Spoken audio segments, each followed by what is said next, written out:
Hi, welcome to Echoes and Edges, the Broken and Beautiful podcast. I'm so glad you're here. I'm Patria, the founder of The Broken and Beautiful.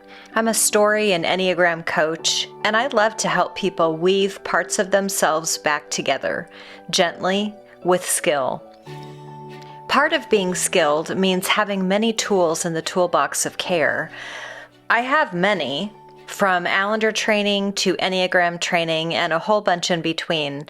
Far and away, though, one of the most useful tools that I have found is the Enneagram.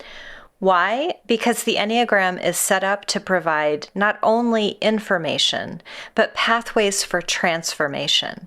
It's not complicated. It's not easy, but it's not complicated, and it provides a simple way of recognizing why reactivity shows up when and how it does for us. So we're offering you a series on the 9 types, short, simple, and to the point, to help you get started using the Enneagram in a practical way. On today's episode, we'll be talking about Type 4.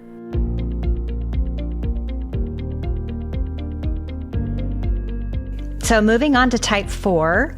Type 4s are known as different names like all of these types, depending on the school of thought that you read or know or prefer.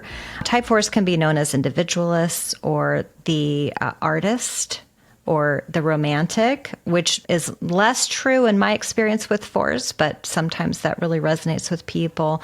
But Type 4s tend to be very deep, and they naturally have a deep depth to them. The defense for Type 4 is leaning into intensity, so it's intense experiences, and or withdrawing to protect against abandonment particularly. So 9s, 4s, and 5s all withdraw, but 4s withdraw to protect against abandonment or the sense of ordinary, being ordinary. Type 4s sometimes identify with the word special, but unique or standing out because it's what their defense system has taught them they need in order to not be abandoned, right? So that's where that ties in. So 4s often use depth as a kind of armor. So they are very deep people, but it can also become a must. I must be deep. And then becomes a sort of armor. How have you seen that show up, Ro, for Type 4s?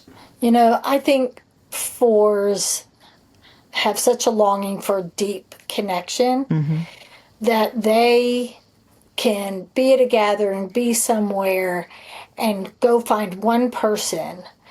And to me, it's kind of like they want to just take in one big jump somebody into the deep end with them. And they love swimming in the deep end. They're able to do it, but other people kind of feel like they're drowning. And so they can sense somebody pulling back from that kind of intensity of a conversation. And the other thing that runs in a 4 is I don't fit. Something's missing inside of me. Somebody else has it. And that feeds into this. So what I see is they sense somebody pulling away like it's too much.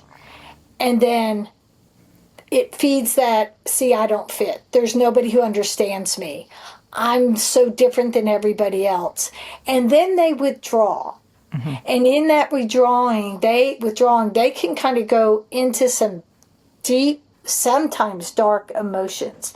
And now they're sitting there waiting for somebody to come rescue them. Somebody to come and get them and be with them in those dark emotions. And so it's kind of like that, I take you and then I pull away, that push-pull, now come get me. And I think it can be a struggle when they aren't aware of that pattern within them.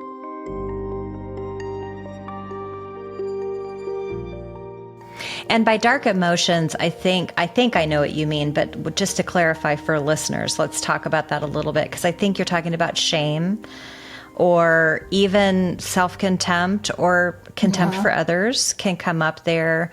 So these aren't bad emotions, but they can be overspun in that withdraw. And like, I think of it like a echo chamber where there's not a balancing voice to help remind of the goodness and the things that are here, because fours can really tend to get lost into the mist.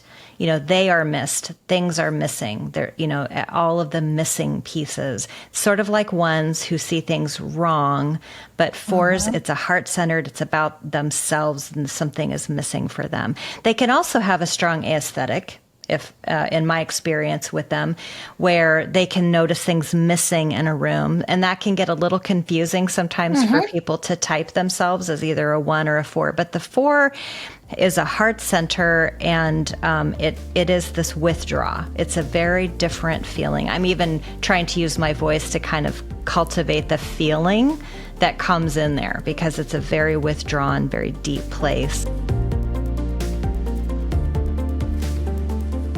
What shifts when balance or stability or steadiness meets up with that swirl? How have you seen that shift? What does it look like? Yeah. And I think like a 4, they have such deep texture.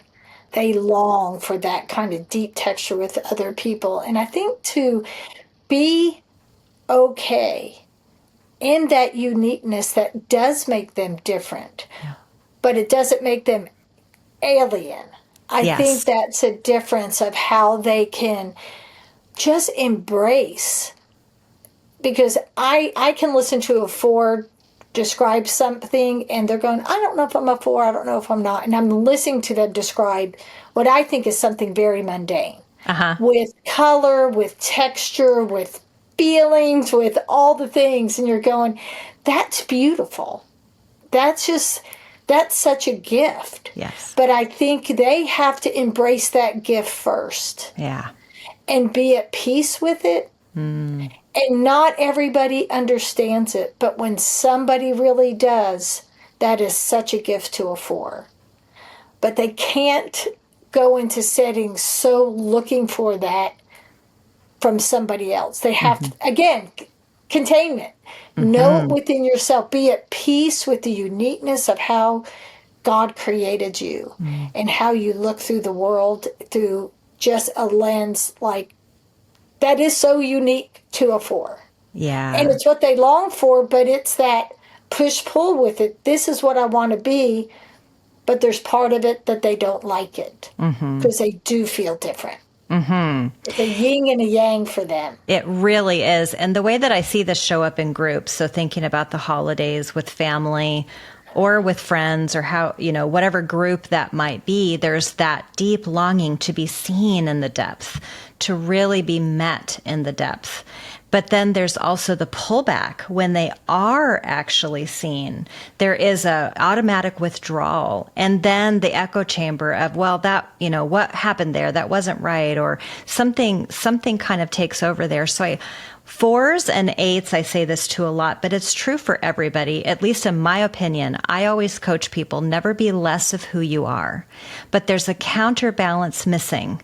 And so for 4s, there's some counterbalance that's missing here, that's truly missing. And that has everything to do with how you see yourself. It actually has to do with what's missing in your view. It's like you need to get the whole picture of the scope of your life on the palette in front of you, or on the whatever the medium is that you're doing, your art on. It might just be your internal frame. If this episode resonates with you, follow or subscribe to Echoes and Edges on your favorite podcast platform. Leave a 5-star review and share with a friend who might need a gentle invitation to self-understanding. Echoes and Edges is produced and edited by Stephen R. Sanders. Music promoted by Envato. Echoes and Edges is part of the Vivid Livid podcast network, where bruises speak and healing finds its voice.